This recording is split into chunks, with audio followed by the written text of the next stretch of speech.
CTV News at 5 with Hudson Mack. Good evening. Thank you for being here. We begin tonight in Saanich, where fire has nearly destroyed a home in the Cadboro Bay neighborhood. The home has been heavily damaged, but firefighters were able to save some belongings, including a collection of artwork inside. The flames broke out at the home at 2566 Vista Bay Road just after 2:30 this afternoon. Smoke and flames could be seen coming from blown-out windows when the first fire crews arrived. There was one person home at the time. He was taken to the hospital to be treated for smoke inhalation. Once the other companies arrived, we just worked our way around the fire and knocked it down. It's a difficult fire because it looks like it's originated in the basement. We had multiple windows that had blown up, so we had heavy fire involvement. We went defensive at that time. That means we don't allow our firefighters to go in because we feel it's gone from a contents fire to perhaps a structural fire, and the concern, of course, is building collapse. BC Hydro crews were then brought in to cut power to the home, and eventually fire crews were allowed inside and removed paintings and some artwork from the basement of the burnt-out home. Pretty nice thing you did, pulling all his artwork out of there too. Yeah, well, that's what we try, right? I mean, if we can't put the fire out, I mean, we're going to try to save as much artwork as we can, and then deal with the fire. So it's try to cut his losses. There's no dollar figure on the damage just yet. Firefighters say there's extensive smoke and heat damage to the home, but they say it is not a write-off.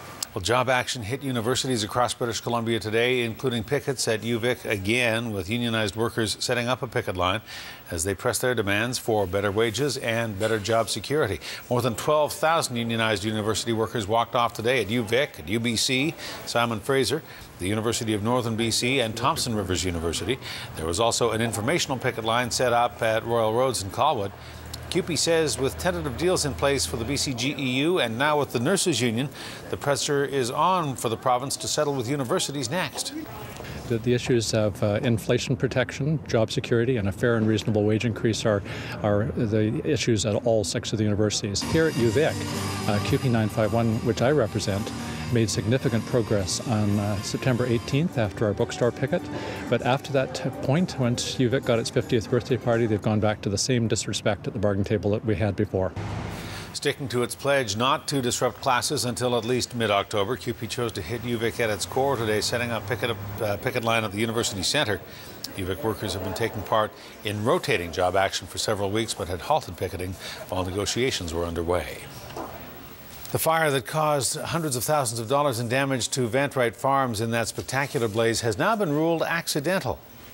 Investigators say the fire was the result of efforts to remove noxious weeds by burning them. A weed-burning fire that was thought to have been put out was actually smoldering beneath the surface and spreading through roots underground. Eventually, it burned its way back to the surface in a storage area, destroying at least $250,000 worth of equipment and plastic sorting trays at the Vantrite operation. West Shore RCMP are investigating after a BC Transit bus struck a pedestrian on the Trans-Canada Highway last night. It happened just after 9 o'clock near Portage Inlet. The man was hit by a southbound double-decker bus on Route 50. The bus driver and the passengers who witnessed it say the man simply jumped out in front of the oncoming bus. BC Transit says nobody on board the bus was hurt, but the driver and about 25 passengers were shaken by the incident. The man was taken to Victoria General Hospital with life-threatening injuries. The Our Place Drop-In Centre in downtown Victoria has gotten a head start on the holidays, did so this morning, hosting a Thanksgiving dinner with all the trimmings. The Our Place kitchen and dining room were a flurry of activity as Victoria's less fortunate were able to tuck in for a traditional Thanksgiving dinner. 450 kilograms of turkey, 225 kilos of potatoes, and 100 kilograms of stuffing were served up, along with gravy and cranberry sauce and, of course, pumpkin pie for dessert. And for the many people who rely on Our Place for food and shelter, saying thanks was on the menu as well. I would be lost without my family here at Our Place, including the staff. This is a special meal for you. Yes, it is. To give thanks. We see anyone and everyone in the city of Victoria that needs some support with a good hearty meal. There could be homeless people, people on low income, people that just want to come and get that sense of family that we provide here at Our Place.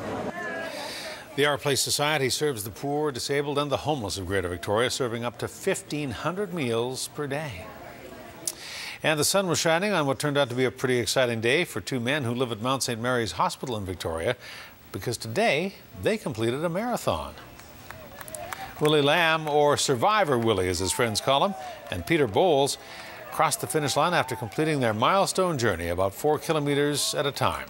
The pair wheelchaired and walked every day for 10 weeks to meet their goal of traveling the distance of a full marathon, 42.2 kilometers. And it's pretty exciting because Willie's in a wheelchair and Peter uses a walker. And it's for Peter, it takes a little bit of time to actually walk the distance. So it's pretty exciting for them. How come you wanted to do this? We like to do something for the hospital to raise money for the hospital need. A great accomplishment, and both men were presented with medals from Good Life Fitness, the Good Life Fitness Victoria Marathon, that is. The Mount St. Mary Marathoners also raised money that will be directed back to the hospital and used for renovations. A Chemainus woman has been killed while crossing the street on her motorized scooter. RCMP say the 65-year-old woman was in a marked crosswalk at the intersection of Esplanade and Maple Streets this morning. A truck turning out of Rotary Park onto the intersection hit her and knocked her to the ground. Her husband had been at the park waiting to meet her. He rushed to her side after the crash, performed first aid with the help of the truck driver, but the woman died at the hospital later. Police are investigating. They say the man driving the truck may have been blinded by the sun, which is why he did not see her in the crosswalk. A handful of protesters gathered outside the BC Hydro offices in Campbell River this morning. They were there to show their displeasure with the corporation's implementation of the new smart meter program. The group is part of what was billed as an international day of smart meter protests. We're just out here today protesting the continuing installation and letting people know that we can do something about it. We don't think that they should be installed, and we want to try and get information out there that about our concerns about the safety, about the health, about the privacy, about our civil rights being abused, that these are all being forced on us without us even being allowed to decide whether we want one or not. After they had demonstrated, the group made their way to Campbell River City Hall to try to raise further awareness about their concerns over smart meters.